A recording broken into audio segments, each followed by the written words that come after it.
Assalomu alaykum. Bugun biz Ona tili telekanali uchun Farhod va Shirin asarga asoslangan savollarni yo'lda uchraydigan insonlarimizga beramiz. Mana birinchi vujudimiz. Assalomu alaykum. Men o'ylashim bo'yicha Farhod va Shirin asari butun dunyoga mashhurdir va buni o'quvchilari juda ko'p. Siz ham shular qatoridamisiz? Men 9-sinfda Farhod va Shirin asarini o'qiganman. Menga Noda usulni aytib bergan. Oh wow. Xo'p, siz o'ylashingizcha Farhod qanday inson? Farhod aqlli, matonatli va muhabbatli inson edi. U muhabbati uchun butun narsaga tayyor edi. Xo'p, keyingi savolim. Farhodning eng qimmat fazilati nima deb o'ylaysiz? Mening o'ylashimcha Farhodning eng qimmat fazilati bu cheksiz matonat va sadoqat. U maqsadi uchun ortga qaytmaydi va unga erishadi. Shunda Farhod va Shirinning muhabbatini qanday ta'riflaysiz? Farhod va Shirinning muhabbati bu cheksiz muhabbat hisoblanadi. U ular muhabbati uchun hatto o'ynashga ham tayyor va sevgan hisoblanadi. Mana endi ikkinchi kishimiz.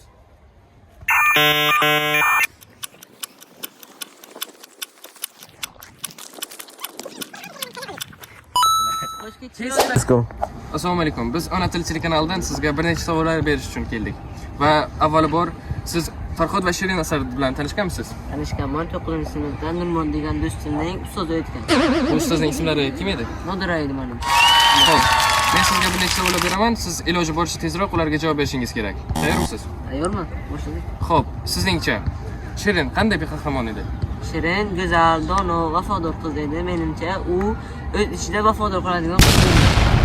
Shunday qilib siz Farhod va Shirinning muhabbatini qanday tasvirlaysiz? Menimcha ular bir-biriga juda vafodor bo'lishgan va o'zlarini juda ham sevishganki, hattoki o'limga ham tayyor bo'lishgan. Agar bu dostonni haqiqatan ham o'rganib yursangiz, unda menga javob beringchi. Bu asarning oxiri qanday yakun topadi? Menga ustozim aytganlari bo'yicha ular Farhod oxirida fojiali halokatdan vafot etadi. Bunga sababchi yolg'on xabar bo'ladi. Bu asardan qanday xulosa chiqardingiz? Asardan bu asarda yolg'on gapirmaslikni tushundim va muhabbatni juda vafodor qilishni tushundim. Yaxshi. Va sizlar bilan 9-sinf o'quvchilari Husaynov Amirjon, Sodiq Shohmurod edilar.